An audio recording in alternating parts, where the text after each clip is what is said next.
All right, folks, welcome to our the class. Horrible weather outside, but um, hopefully it will get better soon.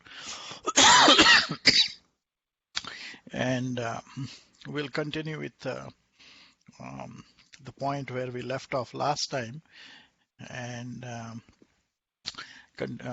so our goal is to complete this discussion about foundational data flow analysis, which is about reaching definition.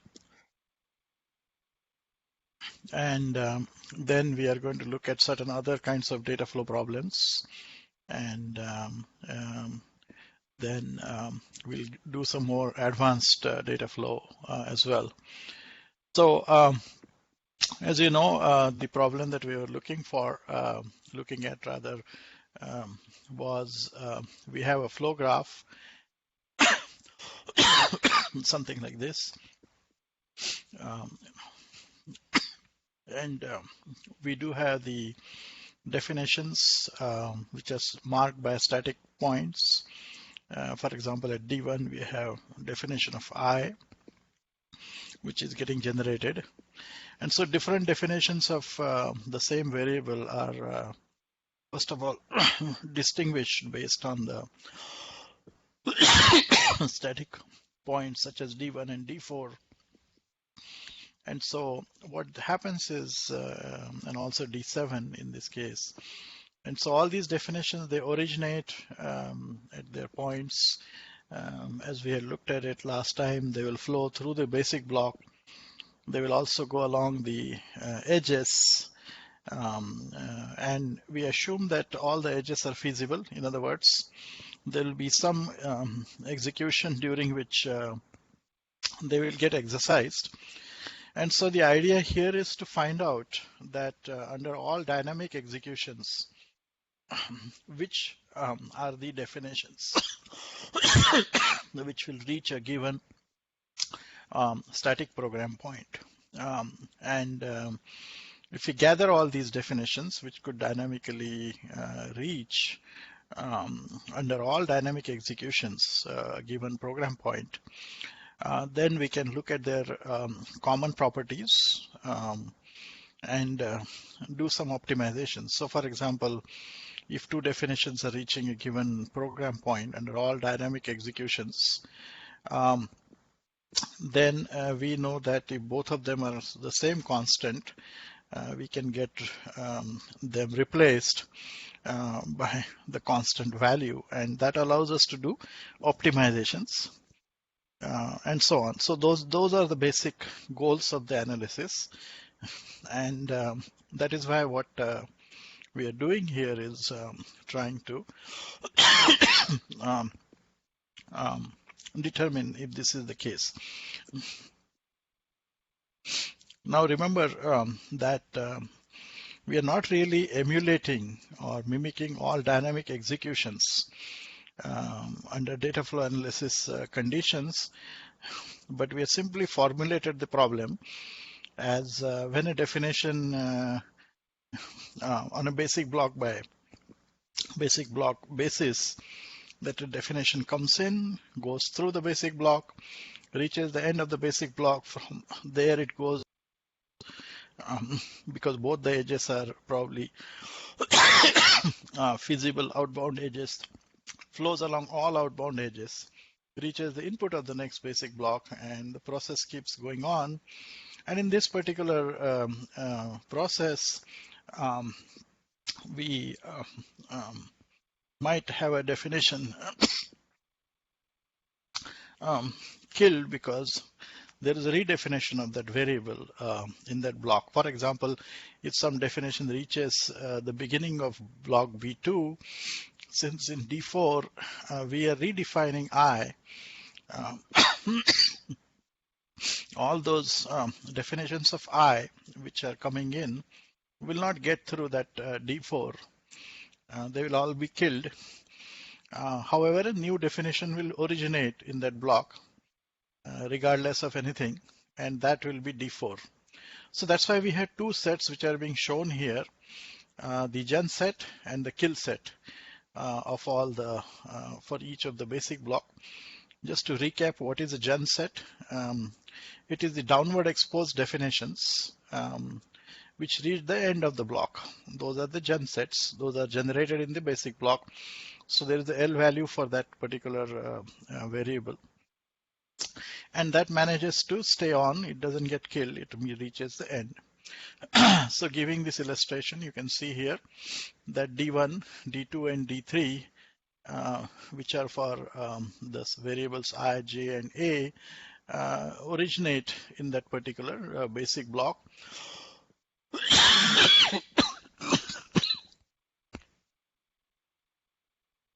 And manage to reach the end of the block. Similarly, D4, D5, D6, and D7, they all originate and reach the end of the block. Now, what about the kill set? And here, the definition of kill sets that we use, and there are a couple of different variations there, is that all the other definitions except for whatever is generated, which might be reaching the beginning of that block, will get killed. And that's the right definition. So for example, simplest one is consider B4 here. So what is the kill set here of B4?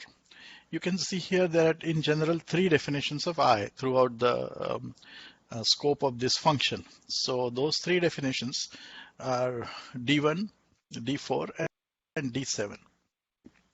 Now you can see that as per the definition of the kill set, what we do is we'll first pick up all the definitions which are present in the analysis unit, and if we assume that all of them will somehow reach B4, because we haven't done analysis, but assume that they reach somehow the beginning of that block.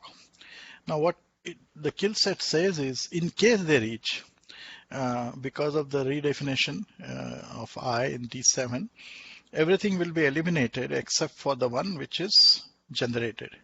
So out of these D4, D1, and D7, you can see that except for D7, which is the gen, everything else will be killed. And that's why the kill set of B4 is D1 and D4. So it does not imply, of course, that D1 and D4, both of them will in fact reach this particular D7, but the kill set says that in case they reach, they will get eliminated. And that's how we are able to compute this skill set without really worrying about which reaches and which doesn't reach. So in this particular case, you can see that really speaking, if you analyze it very quickly in terms of our concepts of what is going on, D1 will start in B1, go to the end of B1. From there, we'll reach the entrance of B2 because of the edge from B1 to B2. But from there, D4 will come into existence because it will kill it. And from there, if you iterate along the backward edge, only D4 will be there going back on that edge. And so only D4 will manage to reach B4. So in fact, D1 never ever reaches B4 because of the way the D4 really kills it. And so if we had to account for this, the most precise kill set would be, okay, let's just worry about whatever is reaching, which is D4, and therefore the kill set is D4. But that's not how we determined it, as you can easily see here.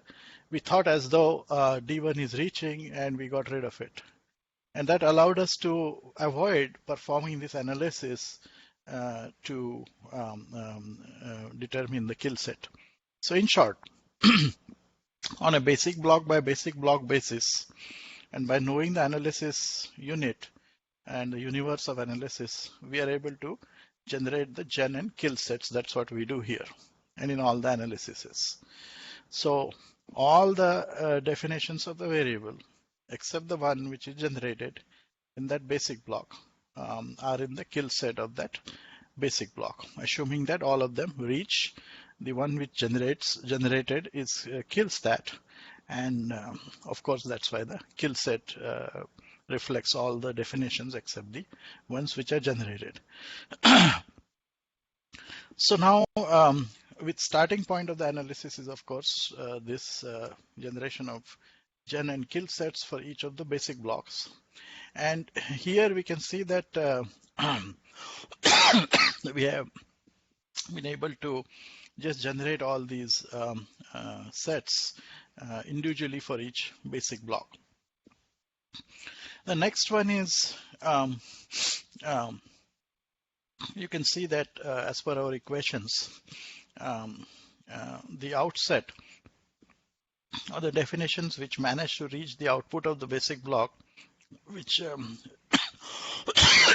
regardless of anything is gen set, because those are the ones which are reaching the end of the block by definition. So that's why we initialize the outset to gen set for each of the basic blocks. Now we also initialize the insets to null sets just to begin the analysis, because we don't know what is reaching where, and what we want to do here is we want to include something definition only when we for sure know that it is reaching a given point under this analysis.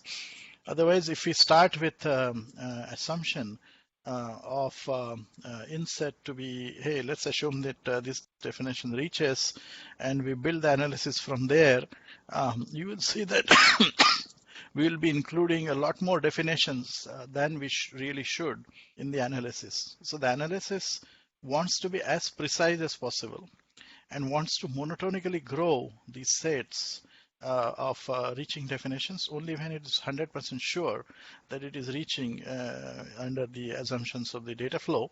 I'll talk a little bit more about the safety and precision conditions. So due to the precision condition that we want to keep it at the highest, we initialize the insets to be phi. And so we start the initialization by keeping, we don't assume that anything reaches anywhere. And only when the data flow constraints tell us that yes, it must be reaching because of it is reaching along one of the predecessors, then only we'll include it in the inset of a given basic block. So starting this analysis in inset being phi is really important for the precision. We could have kept it that, hey, let's assume that we have all the reaching definitions reaching everywhere, but that's not, that will not give us the smallest possible solution. And we are interested in smallest possible solution for reaching definitions. You may want to just play with this and assume other way, that let start with the assumption of every definition is reaching everywhere. That inset is the universal set of definitions, and see what results do you get. It will not be a small set. Whether it will be a safe set, yes, it will be a safe set, but it will not be the smallest one. We'll talk more about that a little later.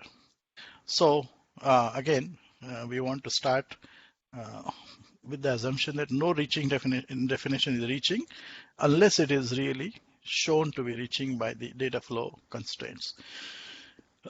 So now some more details of the analysis. Each of these D1 through D7 is really represented as a bit vector as shown in the right bottom of the screen. That is because we just want to be able to quickly update whether something is reaching, whether something is killed, etc., by just doing some bit vector operations, which are very fast. So each one of them is given a bit, and if a particular definition is present in a particular set, then all those bits are set. to 1, otherwise they are set to 0. So just to initialize the analysis, as you can see, all the insets are all zeros, but the outsets, let's say the B1 has 111, so those 3 bits are set, the others are left to 0, and so on, and similar is the case with the others.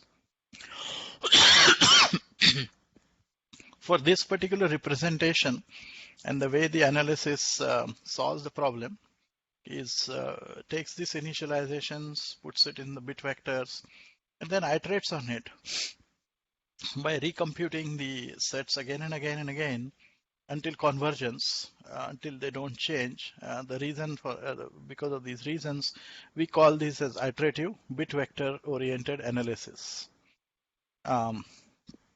And this is the pretty much the standard in terms of when the representation is not really SSA.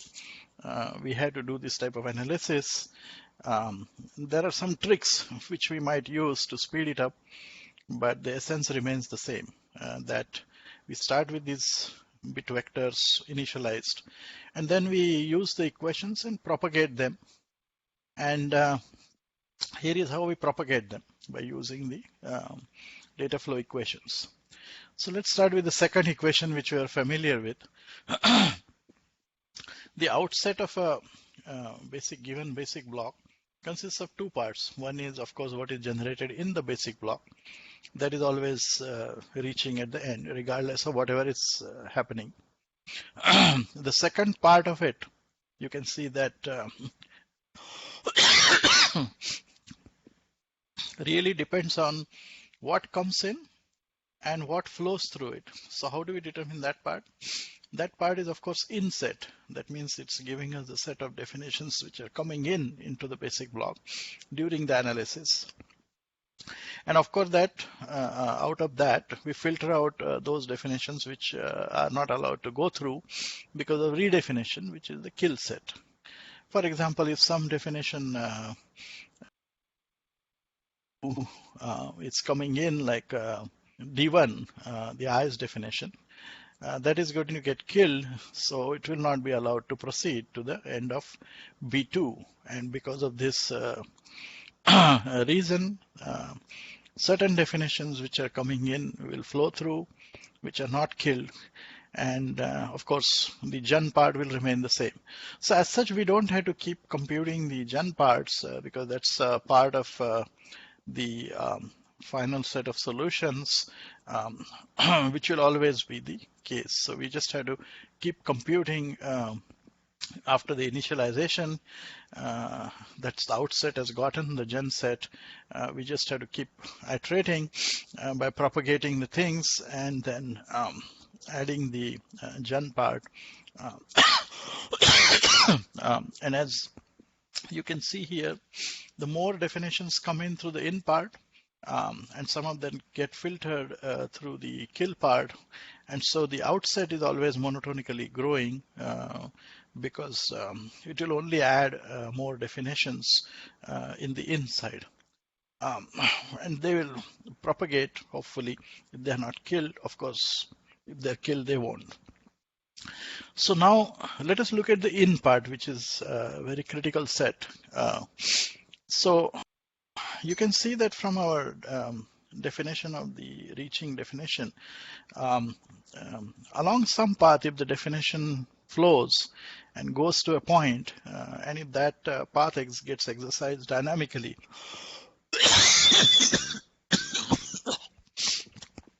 then you will see the definition at the entrance of the block. So in other words, what is going on here is, if the definition manages to come to one of the predecessors outsets,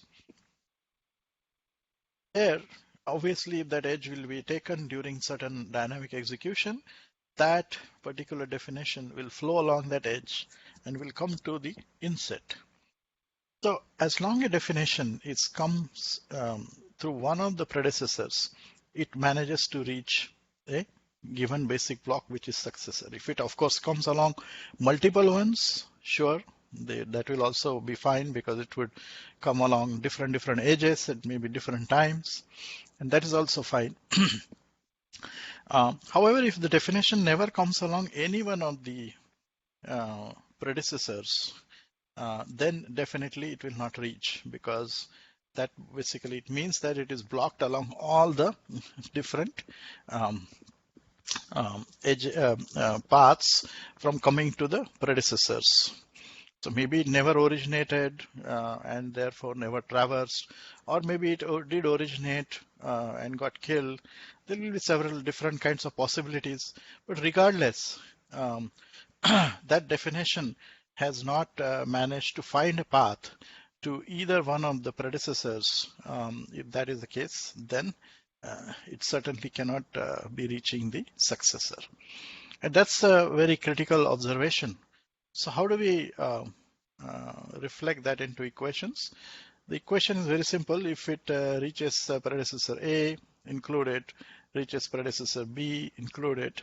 And so it's basically union of all the outsets, which forms the set of definitions which reach a given successor. So again, because if it reaches one of them, then it reaches the successor.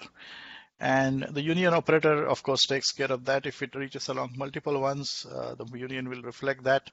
If it does not go to either one of them, the predecessors, then union will, of course, will not have that either. And that reflects the correct operator. So this is called as a join operator here. So join is where all the incoming control flow edges are merging.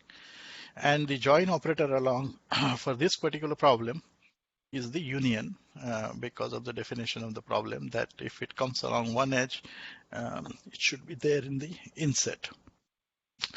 So what we do here is, after the initialization, then we do the propagation. How do we do the propagation? We pick a basic block, and the order is random. Okay, it does not have to be any particular order. Just like dominator sets, we computed in any random order. Same is true here for the correctness of the algorithm. For efficiency, this is different. That we'll do it in a particular way, as I will talk a little bit in a minute. So what we'll do is we'll take a basic block, recompute its inset using the current outsets of its predecessors. Okay, and then we'll flow it through that basic block and recompute its new outset. So we'll first compute its new inset using the current outsets of the predecessors, and recompute its outset using the current inset. And of course, there is a change here. We'll note the fact that, yes, the set has changed, and so we need to keep going. We are not converged yet. And then we'll take the next basic block randomly, which we have not visited, and keep doing that. And we'll keep doing this for all different basic blocks. And when we find that for any basic block, there is no change. For every basic block, there is no change in its outsets.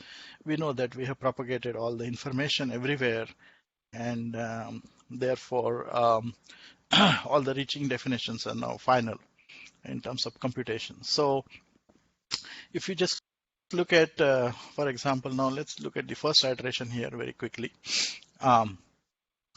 So B2, B2's inset current initially was, of course, initialized to 5, but now we recomputed it using the outsets of predecessors. What are the predecessors of B2?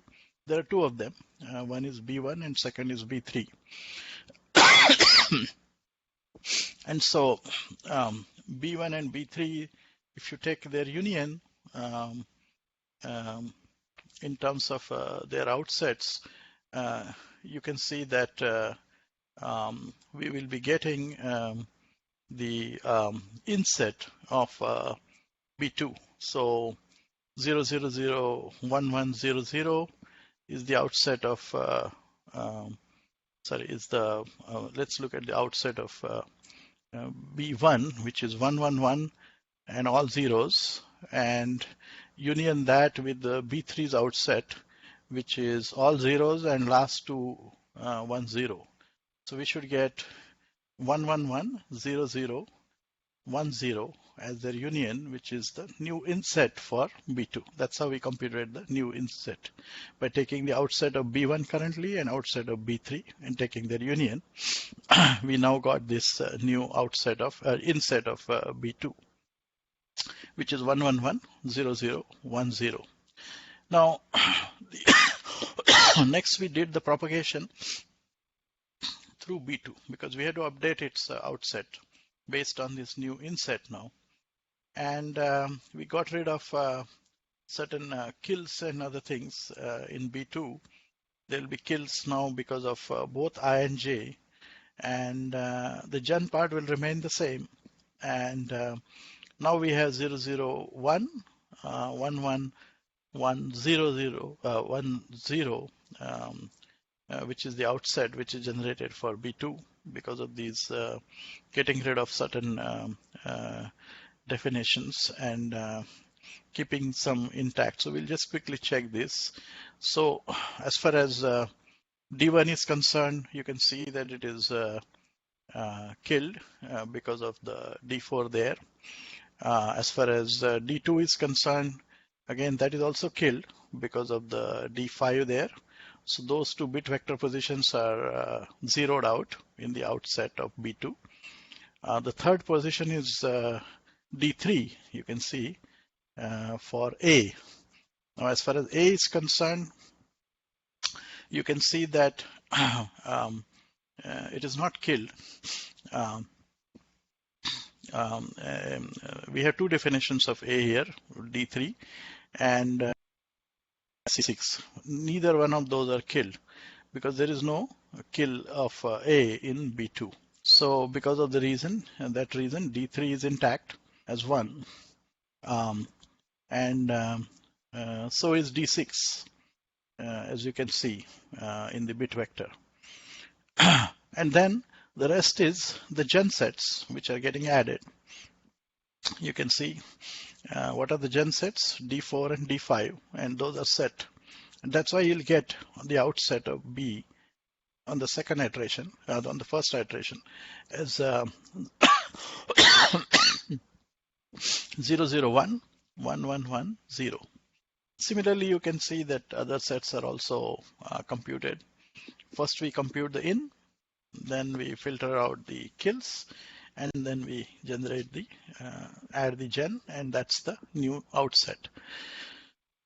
So we have updated this, and of course all of them have changed here. And so that prompts us to undertake the next iteration. The second iteration, I won't get through it details, but I would like you to verify it offline. That again, the new insets will be computed here of B2, all the different basic blocks. And we can do this. I mean, I showed it to you for B2, but we could randomly take B4 and recompute it. It's insets and outsets based on what happened. Because what would have happened is in the first iteration, the outset of B2 has changed. Now that new outset will participate in the inset of B4 in the next iteration, and also will participate in the inset of B3, and will eventually lead to new sets of outset of B3, new outset of B4. This new outset of B3 will eventually feed back and recompute the new inset of B2. And the process will continue. You can see that the propagation of these sets will typically occur along a cycle, and that will converge because of the growth will be monotonic. And of course, if worst case, all the sets will include all the definitions. If none of them are killing anything and they're only generating, they will keep growing because of outsets going to the insets, and they in turn going to the respective outsets, and this process will accumulate all of them, and that will lead to a convergence eventually, because nothing more will get added. And so by doing this process iteratively, again, the order is not prescribed here. Pick any block. We could just pick even B1 and iterate on it, and things like that. And we will eventually generate, when everything is stable, the correct solution. And that's pretty much will happen here. So you can see that there is a third iteration here. And I believe the fourth iteration will not be needed because we would have converged. And so here is the upper bound on the number of iterations required is the number of nodes in the flow graph, because you can see that if it's a linear sort of a basic block, from top to bottom, it will take that much of time to propagate the sets from top to all the way to the bottom. And if there is a cycle, of course, we'll have to number of edges in the cycle, we'll have to propagate along those, and number of edges cannot be more than number of nodes. They're always less than by 1, at most n minus 1. So that's why the complexity of this will be the number of nodes which are needed for the iterations to converge in terms of the flow graph.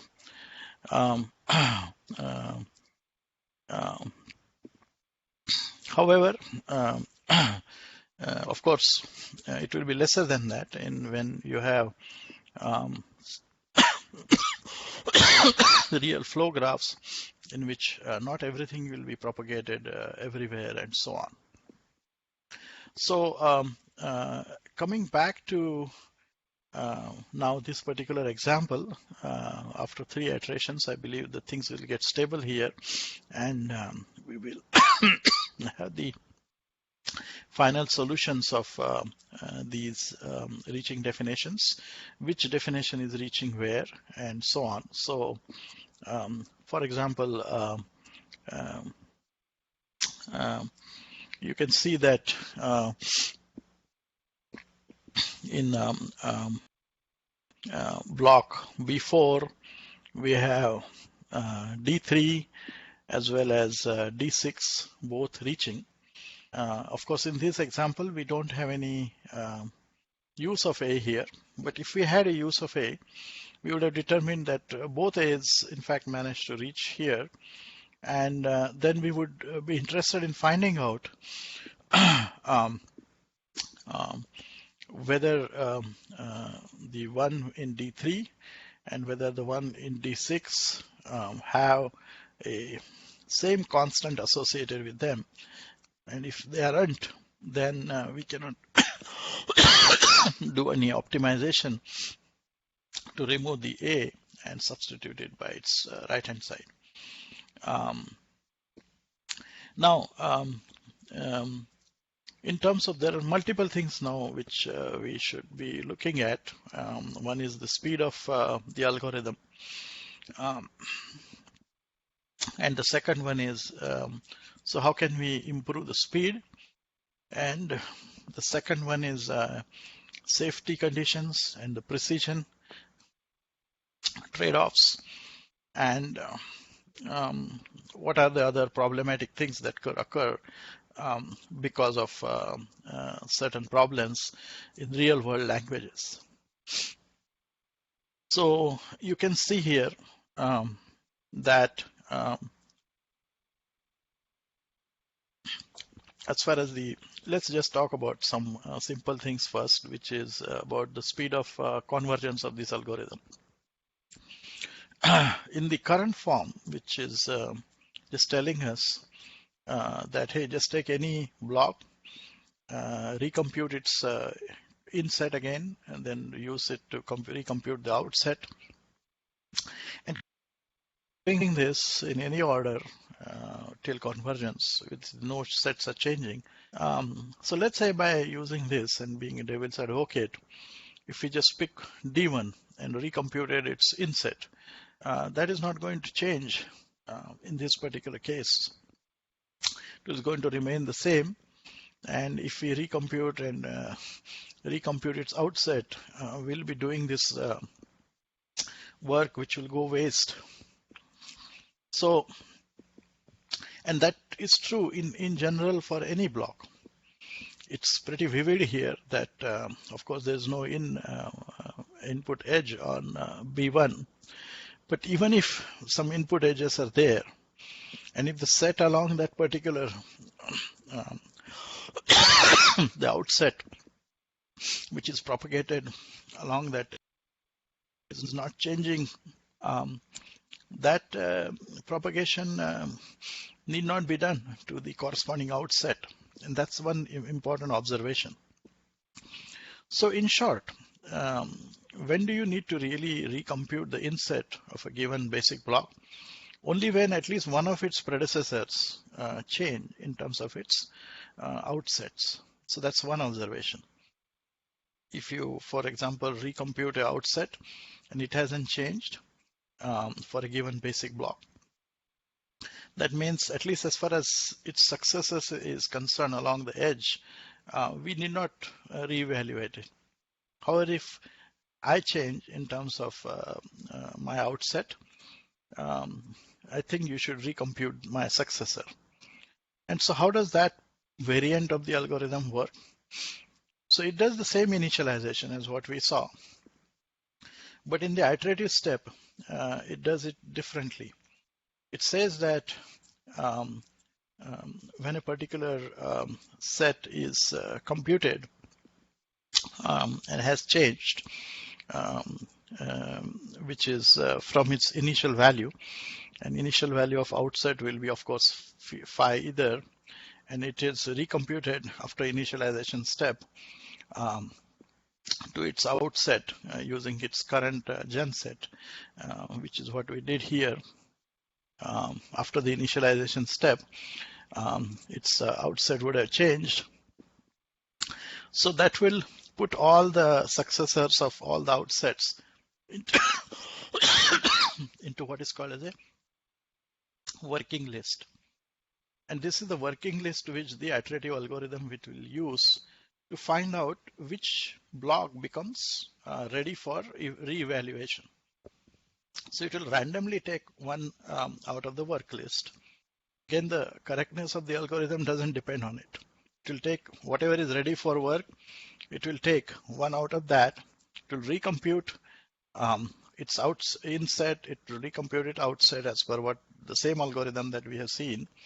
Those parts also don't change. And it will check if its outset has changed from the current outset. So looking at this particular example, you can see that pretty much every has changed here from its initial excuse me, initial value. And because of this, all the successors will again be put into the work list. And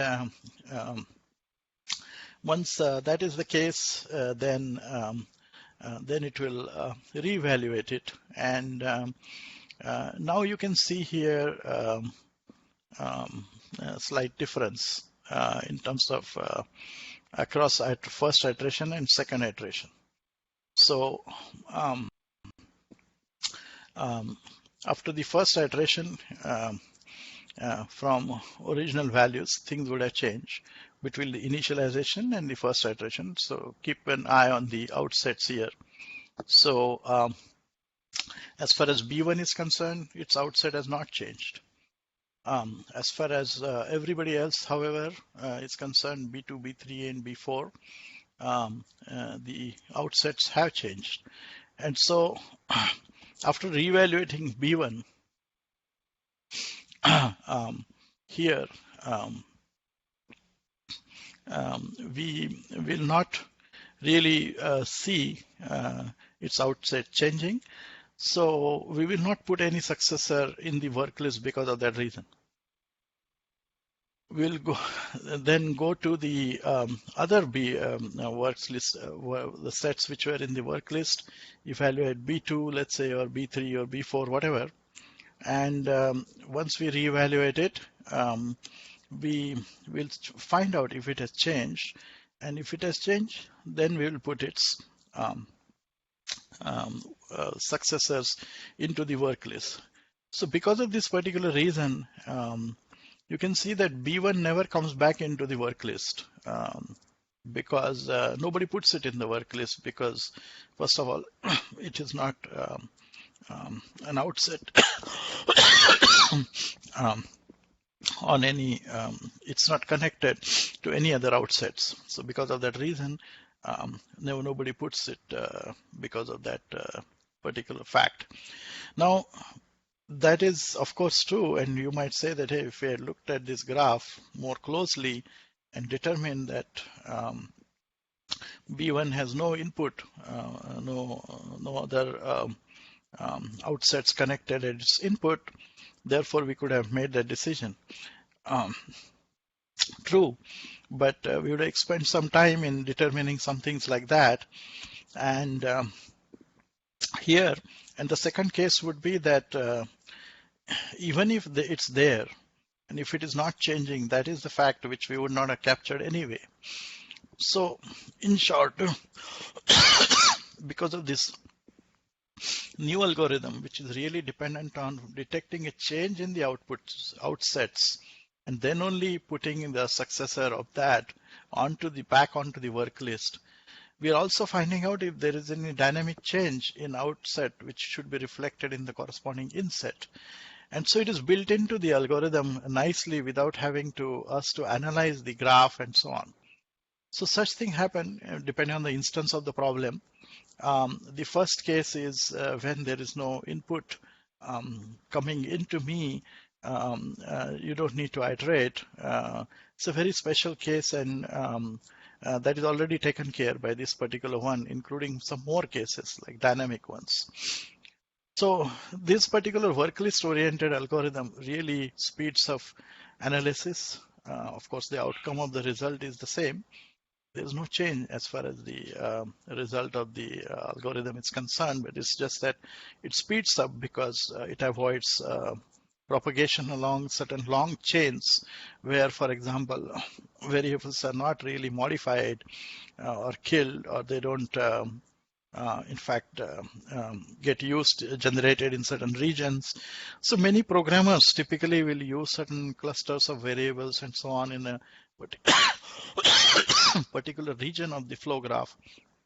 They will constantly get generated, killed, and then they will stabilize there, and then they will never propagate from there dynamically in terms of definitions which are reaching and all. They would have already stabilized. And so the analysis takes advantage of this by avoiding this type of propagation using the work list oriented algorithm.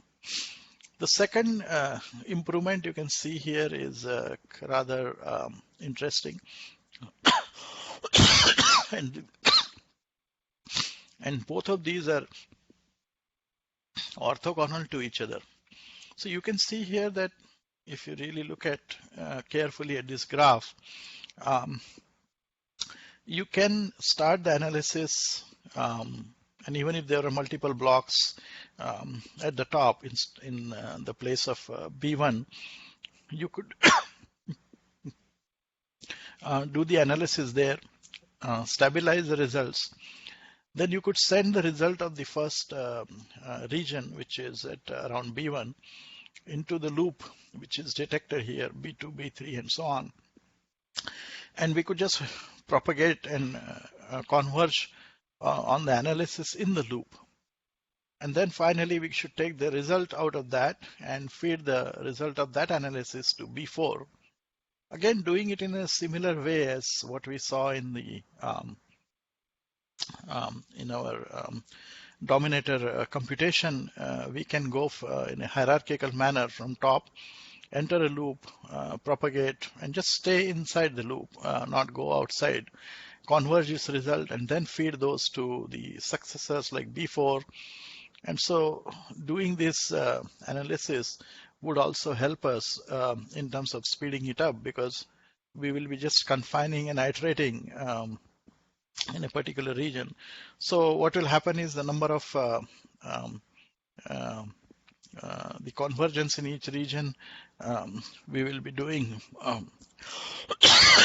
all the work based on the number of um, nodes and the cycle, etc. And it's the total time that will be taken will be summation of each one of these times, which will be lesser than the trying to do this all over and trying to do the work again and again. So in this simple algorithm that we've seen, which is shown here, you can see that we are visiting this before and recomputing the sets again and again and again, 3 times here, or 4 times, I would say, initialization and then 3 other times. The initialization step, of course, is needed, but the propagation steps can be avoided because we don't have to propagate unless we are completely done with the analysis of B2, B3. Then once and for all, we send the outset of B2 into the inset of B4, combine it with the gen set, kill set, and boom, we get the final set in B4 in one shot. So 2 steps can be avoided here for sure, which are superfluous. And in a similar way, for large graphs, the savings could be substantial. But what's the catch here? The catch is this, that we have to do some kind of analysis of the graph here, determine the the acyclic regions, then the loops, shrink the loops into those regions, and then come up with a topological order from top to bottom using the acyclic graph, and then order the analysis from top to bottom. So there are extra graph processing steps here. If you have already enabled loop detection algorithms, then obviously you're going to have this B2, B3 detected as a loop. All you can do is you can shrink it to one node as some L1, and that will be entrance will be of course unique here at B2. So it will be a single entry, and there will be multiple exits, of course, in general. Here is only one exit out of B2, but in general there could be multiple exits.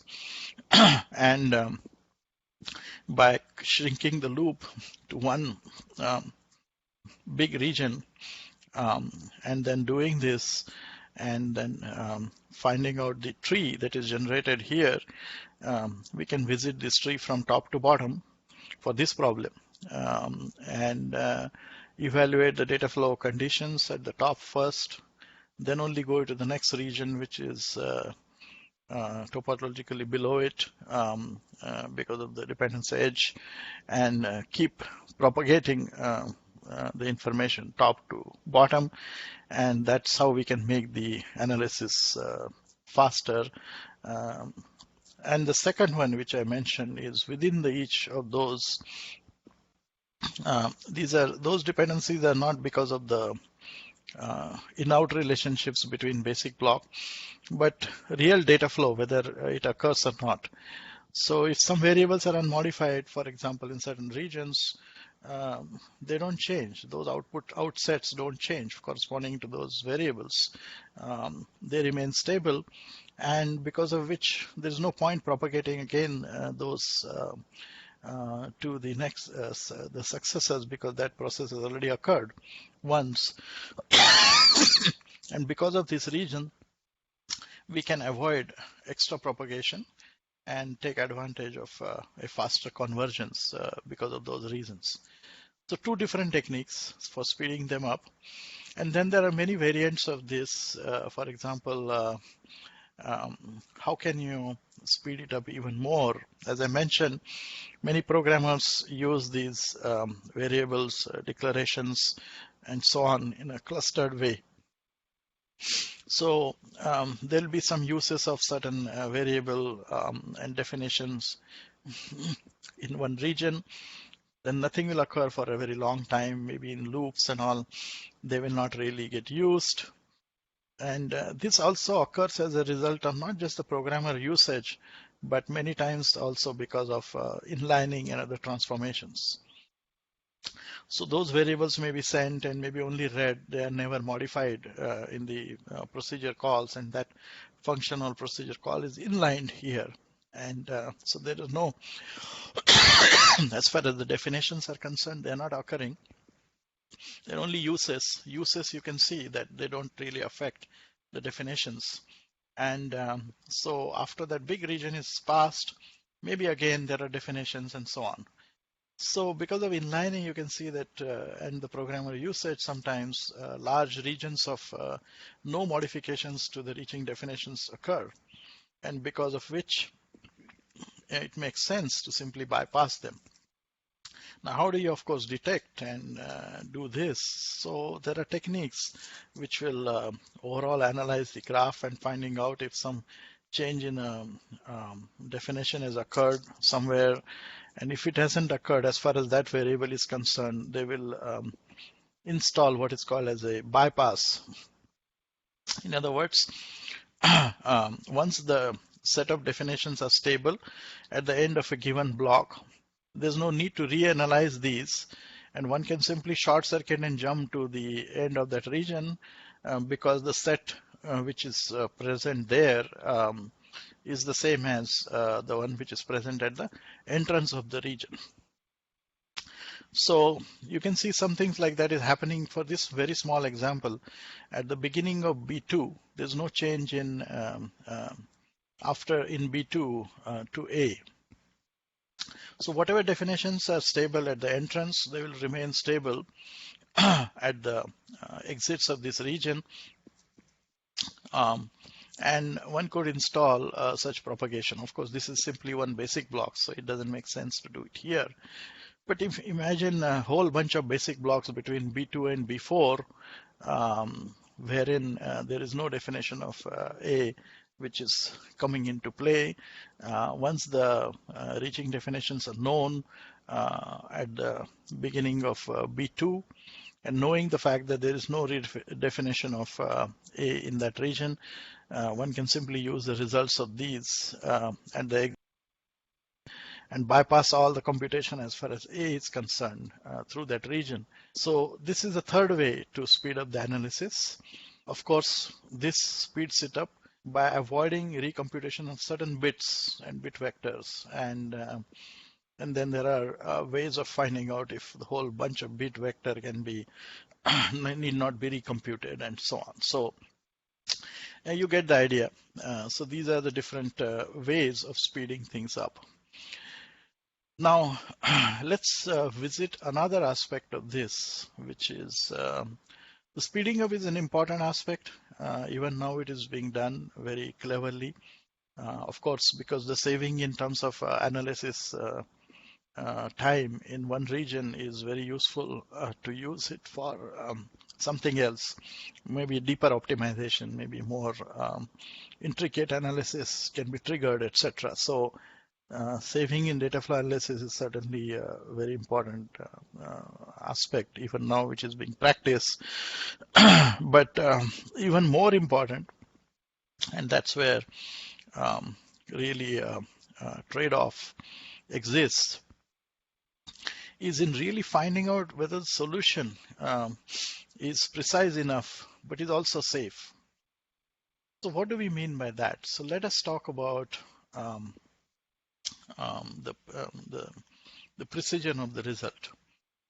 If we carefully look at this particular problem, what we are interested in finding out is the set of definitions, which are definitely, if we had some way of analyzing it in an oracular way, really finding out um, the exact set of definitions which are coming in at a given point.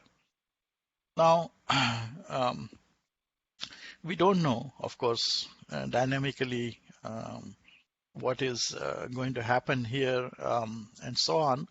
So we are introducing what is called as a static over approximation of this. And in short, what we mean by that is we are going to be able to go from any point to any other point as given by these edges in the static control flow graph. So this assumes that all paths are feasible. So what it means is this. So um, coming, for example, let's consider this first D3 here. So what is the path between B1 and B4? Straight down, you can see that it is D3 or B1 followed by B2 followed by B4. Okay, so that's the simplest path here. Now, if we assume that is a feasible path, it could exist at runtime, that there is some input for which we just go from B1 to B2 to B4 straight down. We can see that under this execution condition, A is equal to U1 or D3 will reach B4, correct? Because we would be on this path, B1 followed by B2 followed by B4. And we will start with the value of A is equal to U1. It goes to B2. And then it will go to B4 and deliver that value if it is used there, whatever. But maybe, and we don't know whether this is the case in the given program or not. Maybe the program's predicates and other things, logic is set up such that it needs to iterate at least once. It needs to iterate at least once before exiting this loop. If that is the case, you will see that we must go from B1 to B2 to B3 and then back to B1 and then only to B4. So in short, we simply cannot have the path B1 followed by B2 followed by B4 straight down. And if we have this restriction that it must iterate at least once because of the semantics and the predicates and so on of the program, suddenly the situation changes. You can see that it is no longer true that A reaches, in fact, before it never reaches. The only one which really reaches here will be D6. And if A is being used there, maybe you'll suddenly see that that's probably A equal to U2, some kind of a constant. We'll be able to do some optimizations, do something, blah, blah, blah. And not only that, we'll be able to see that A is equal to U1, in fact, never reaches anywhere. There's no use of that particular A in D3, and we will be able to get rid of it using some kind of a optimization. So, but in this analysis, we have found both D6 and D3 are reaching B4, and that's because of we don't have this precise knowledge about paths. All paths are assumed to be feasible and possible under some dynamic input, and that is creating this over approximation. So that is one source of where we are computing what we call as a superset of the definitions which actually reach a given point. So this analysis finds out a superset of definitions which actually reach a given execution point. And because of this superset property, this analysis is safe. Because what we do eventually is we look at the common properties of whatever we found is reaching. And since we find a superset, sometimes like in this particular case, D3 and D6. And because they are bound to two different constants, we may not be able to do any optimization. However, if we had the precise knowledge um, of feasible paths, we would have been able to rule out B1, B2, B4 as the path, and and also use the property of A is equal to U to do some optimizations. So the safety property of this particular analysis is that the reaching definition analysis must always find a superset of whatever is happening dynamically under all different conditions. And that is the way the analysis is set up. And to enforce this property, we are doing a static over approximation. In other words, assuming that all paths are feasible or possible. It's not that only a subset of them are possible and other ones are not possible. And so this is also called as edge-oriented analysis, because we are basing it on the value going from one place to the other is simply based on the edge and not really on the path. You see the difference between the two? We are assuming here during this propagation, look at the first equation, in of B is equal to union of out of P. What does it tell you? That a particular value is reaching a given basic block through an edge, not really through a path. Whereas in the other description that I just mentioned, we are assuming a path-based, B1, B2, B4 based, whether D3 is reaching B4 is based on path, but the path exists. So edge-based approximation or edge-based data flow analysis has introduced this approximation. And the question is, you may ask me is, hey, why don't we use path-based things? The answer for that is very simple. It is impossible to enumerate all dynamic paths statically and know about whether they are feasible or not. It is possible to enumerate, but there will be explosion. That's number one. But the bigger issue is whether or not they will be feasible, or whether they will correspond to some dynamic execution, or they are precluded. That is a harder one. And in general, that problem is undecidable for every program. Specific programs may yield some good useful results, but in general they won't, and that is one source of imprecision that is introduced. The second imprecision that is introduced here is in terms of we don't know, therefore, how big is this set of reaching definitions that we found over the actual ones that are reaching.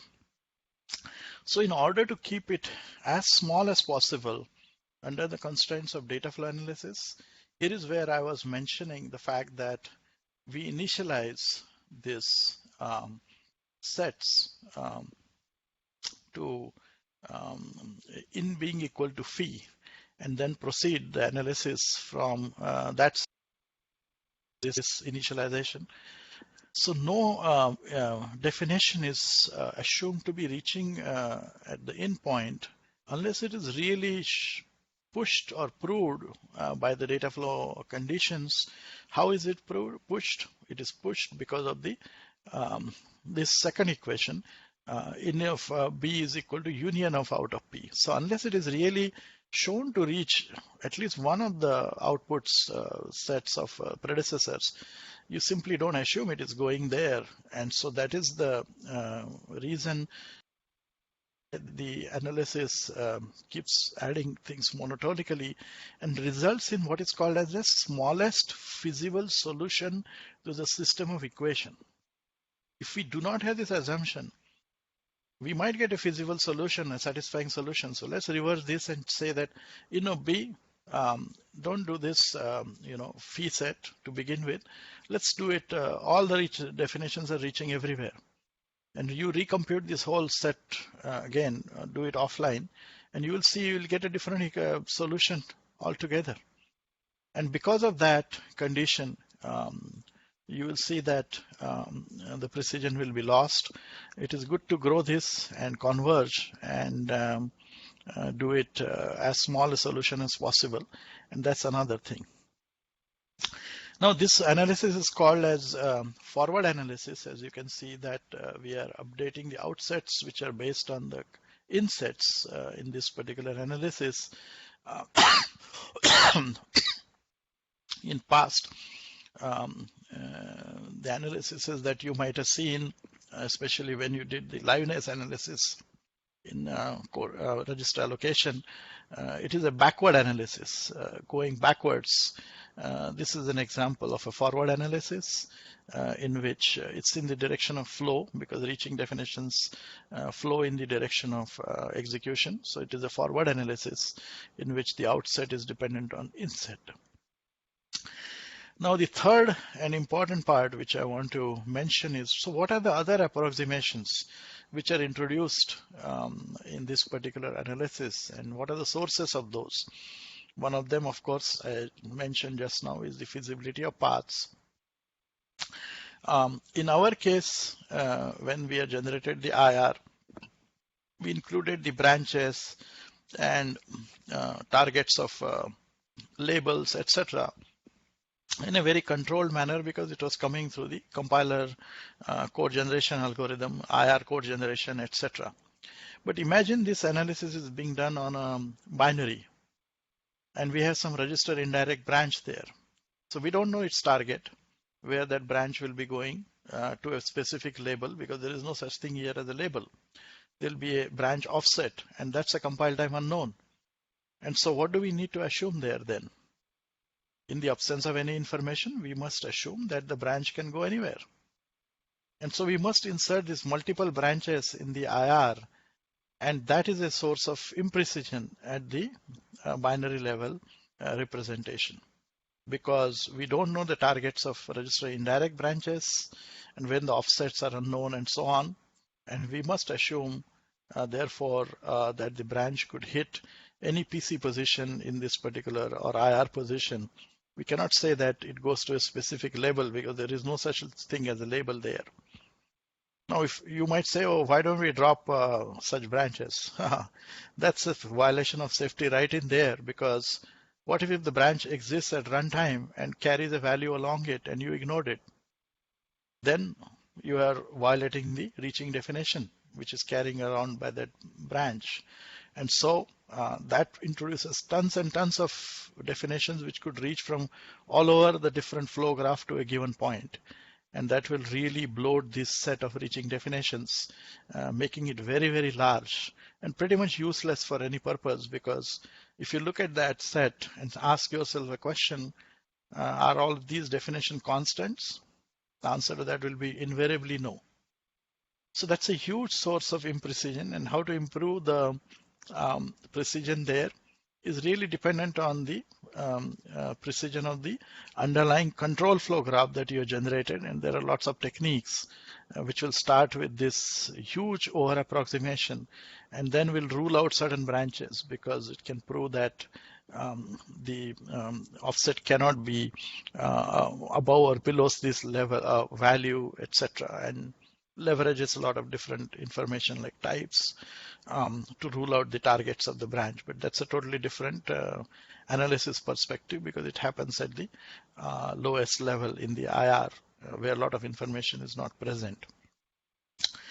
As far as we are concerned, that problem is not there. We do have the problem about infeasible paths.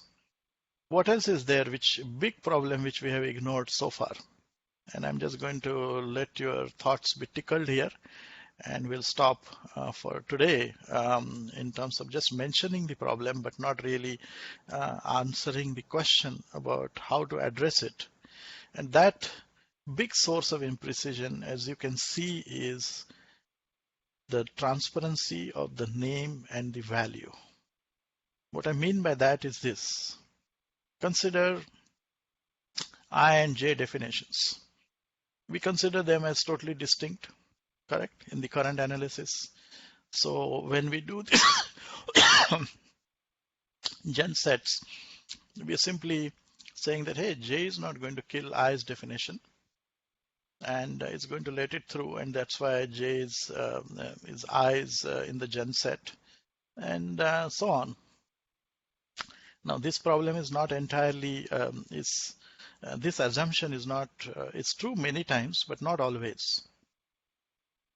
So consider again D1 and D2 and putting something in place of this J, okay, which can indirectly modify this I somewhere in the memory in terms of its value, in terms of von Neumann implementation of this program. What are we going to do with that, and how does that happen? That brings us to the issue of what we call as aliases of a name, which are introduced mainly because of pointers. We set up the pointers as the variables, and then we make them point to certain values like I or J or whatever. And those, based on how they're set up at runtime, they will go and modify the value. They could go and modify the value of respective aliased variables like I, J, K, whatever. And if we don't account for those modifications, this whole analysis will be wrong. Because we would think that the definition is reaching a certain point. Maybe it is not reaching, or maybe you think that it was not reaching, it is reaching. And so the implications of these on these sets are really important to factor in the effects of aliases. So if I set, for example, a pointer to point to a given variable, and I have an L value dereference of that pointer, which generates a new definition, and I have completely ignored it, then what's going to happen? This is a new reaching definition, which is originating at that point for that variable I, because pointer was pointing to it, and there is a L value dereference on it. This definition will flow. And if you did not account for this in your optimization and simply replace that value with a constant, and this definition happened to be a non-constant, then your program semantics is gone out of the window. So it violated the safety condition. And we must think very carefully of how to accommodate these aliases. Unfortunately, we do have this issue for languages like C, C++. For Java, it is well tackled because of the object references, so we will know which is being modified where. But in C, C++, we will have this pointer dereference, and it can pretty much go and change any value, and it's not analyzable because we will not be able to precisely tell whether it affects only I or only J. It could affect anybody. And because of that, the precision will be killed for this particular thing example. What will be the effect on gen sets? What will be the effect on kill sets? What will be the effect on overall reaching definitions that we find? And how we must interpret this in light of safety conditions. We don't want to miss a definition which is reaching. It is okay if we add something superfluous. That is a safety condition. Why? Because if we add something superfluous, all it will do is get rid of an optimization opportunity when it was there, but it will not transform the program semantics. If we, however, do the reverse, when something was really reaching and we ignored it, then it will be havoc because we would have done some optimization, and during certain runtime condition, it will be invalid, and it will really throw the program semantics in a disarray, and it will be a wrong program. So more about this and its effect on gen and kill sets and overall reaching definitions in the next lecture, and then we will also take up some other analyses. So we'll stop for now and see you guys in the office hours. Thank you.